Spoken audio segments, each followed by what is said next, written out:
डालते हैं आज की बड़ी खबर पर।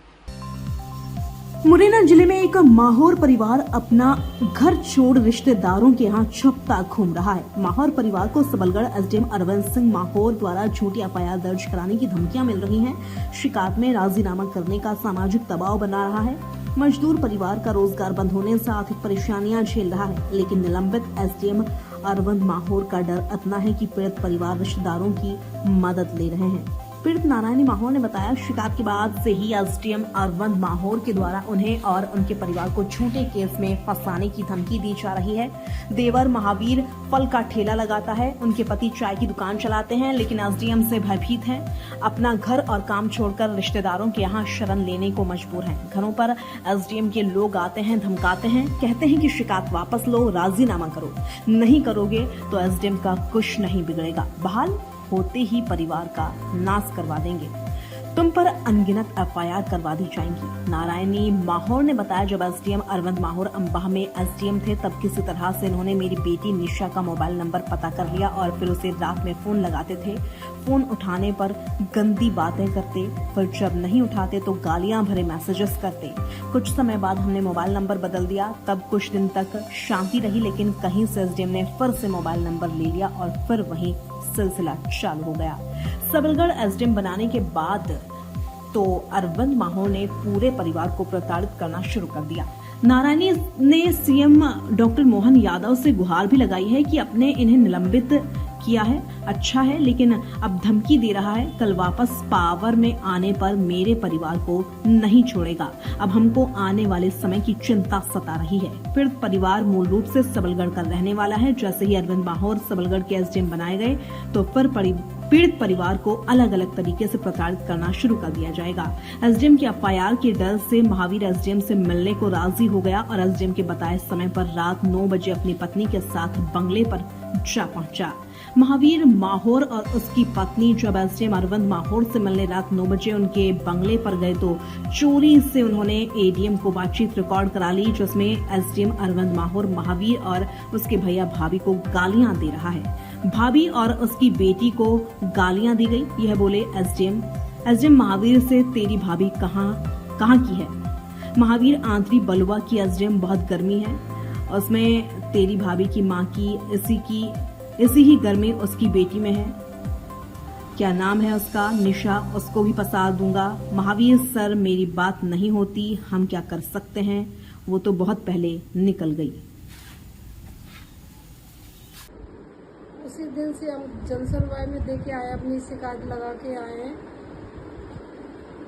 तो जब से हम बहुत परेशान हैं, क्योंकि अनहल प्रकार से हमारे यहाँ पे मतलब धमकियाँ आ रही हैं कि राजीनामा कर लो, नहीं ऐसा करवा देंगे, वैसा करवा देंगे। और रिश्तेदारों में जाके उन्होंने नाक में दम कर दिया है कि मतलब राजीनामा कर लो, समाज वाली बात है, एक बार पैसे ले लो। जब समाज का था, जब ये सारी चीज़ें, जब समाज को देखना चाहिए ना कि ये एक लंग की गलती तो ना देखे, दो साइड की गलती देखे। अब उन्होंने कुछ बोला हुआ ये हमें नहीं मालूम, तो समाज को ये देखना चाहिए कि ये सारी चीजें क्यों हो रही हैं।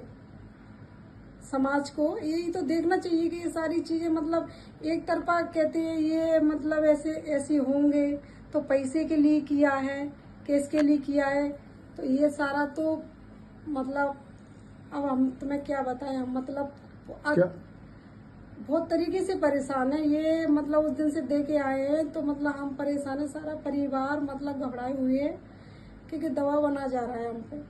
किस तरह का दबाव है? तो हम क्या दिलवा रहे हैं कि पैसे ले लो और राजीनामा कर लो, और मतलब रिश्तेदारों को जहाँ जाके तो रिश्तेदारों को भी फोन आ रहे हैं कि ऐसी क्या बात है, तो राजीनामा क्यों नहीं कर लेते हैं। तो वो सारी चीज़ें मतलब तो ये हो रही है, तो मतलब हम तो डरे हुए हैं, आगे क्या होगा यही नहीं पता हमें। और मुख्यमंत्री जी ने उनको सस्पेंड किया, अच्छी बात है, उनका मैं बहुत दिल से धन्यवाद करती हूँ। पर आगे मुझे नहीं पता क्या होगा, क्योंकि मुझे तो यही नहीं पता कि ये सस्पेंड हो गए हैं तो आगे मतलब ये सही होता है कि नहीं होगा, तो मुझे तो पता ही नहीं है ना। अब तो ये सरकार के हाथ में कि वो हमारा पक्ष सुनती है या नहीं सुनती। तो किस तरह से परेशान कर रहे थे आपको, आपकी फैमिली को, बेटी को? जो अभी तो उस दिन से दे के आए तो पैसे इनके मारे मतलब राजीनामा करने की बोल रहे हैं, मतलब किसी से फोन लगवा नहीं, रहे हैं। अभी कितने समय से परेशान कर रहे थे पहले से, जब आप परेशान होके कलेक्टेड पहुंची तो मतलब वो तो 2 साल पहले की बात है। तो 2 साल पहले की बात है ये तो तब तो मतलब मैसेज किए थे, तभी परेशान मतलब जब करा था तो उसको बिना दिमाग में रखते हुए लड़कियों ने दो चार गालियां दे दी मैसेजों में। तो जब दिमाग में रखते हुए वहाँ पे सबलगढ़ पहुंची है तो वहाँ पे सारी जानकारी लेके और उसी बारे में उन्होंने फिर मेरे देवरों को गाली गलौज की, मेरी बेटी के खिलाफ गाली गलौज की। वो तो ये अधिकारी के खिलाफ नहीं थी ना, क्या गलती थी हमारी? कुछ गलती थी हमारी इस सारे मामले में? क्या गलती थी? अगर गलती ये होती कि हम 2 साल के अंदर इनके पास शिकायत लेके गए, कुछ शिकायतें लगाई कि इनके रिश्तेदारों से बोली, बेटी का मामला था तो नहीं बोली। फिर उन्होंने ऐसा क्यों किया वहाँ पे? सबलगढ़ में? हाँ, सबलगढ़ में क्यों किया? वो एक वीडियो भी दिया था। हाँ, वो वीडियो दिया था, मेरे देवर को बुलाया गया तो देवर ने मतलब थोड़ा अपने इतना थोड़ा बनाया था, मतलब उनको नहीं पता था तो थोड़ा बना ही लिया था, क्योंकि ये सारी चीजें पहले हम अगर कर लेते तो बदनामी तो पहले भी हुई थी और अब भी हुई। अब क्या चाह रहे? क्योंकि मेरी विनती है, जिन्होंने वो वहां से सस्पेंड किया है मुख्यमंत्री जी ने, तो मेरी विनती है कि आगे मेरा परिवार शांति की जिंदगी जिएगा। ये दिक्कत आ रही है, जिस दिन से हम उसमें कलेक्टर साहब के यहाँ जनसुनवाई में दे के आए हैं अपनी शिकायत, तो जब से लगातार दबाव बनाए जा रहे हैं हम पे। कहीं कोई पैसे का दबाव देते हैं कि पैसे लेके नहीं राजीनामा कर लो, कहीं रिश्ते और इस बालक को बताया कि कुछ चीजें देख के आया है कि हम लोग मेरे बच्चे और मैं कैसे सुरक्षा महसूस करूं, ये आपकी जिम्मेदारी। भगवान की कृपा से सब अच्छा होगा। ये समझदार बालक बेटा है, क्योंकि मैं जी सारी चीजें एक आम आदमी नहीं करना चाहता। जब आने के बाद खुद से हम एसडीएम अरविंद सिंह माहौर मेरी दुकान पे आके बोलते हैं, पड़ोसी से बोलते हैं कि यहाँ महावीर नाम की दुकान कौन सी है, तो वो बताते हैं कि वो ठेला लगाता है। तो उसके बाद क्या होता है कि मुझे बुलाया जाएगा यहाँ। सो बोलते हैं कि क्यों भाई, मैंने तुझे 2 महीने से तुझे बुलाया जा रहा है, क्यों नहीं आ रहा है? तो मेरा सर एक ही सवाल होता है कि सर मैं सुबह 6 बजे से निकलता हूँ और शाम को 10-11 बजे घर पे पहुँचता हूँ।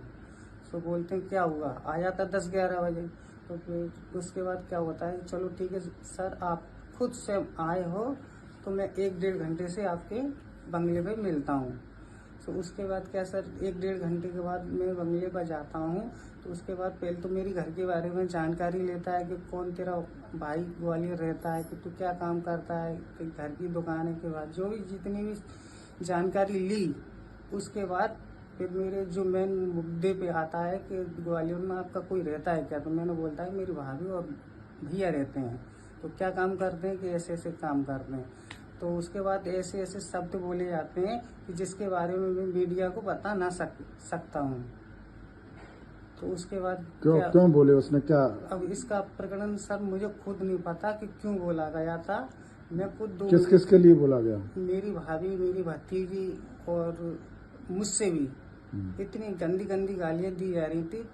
और उस टाइम में बिल्कुल शांत रहा, क्योंकि मैं। फिर आपने क्या किया इसके बाद? उसके बाद उसने क्या 15 मिनट मेरा मुझसे गाली देते गए।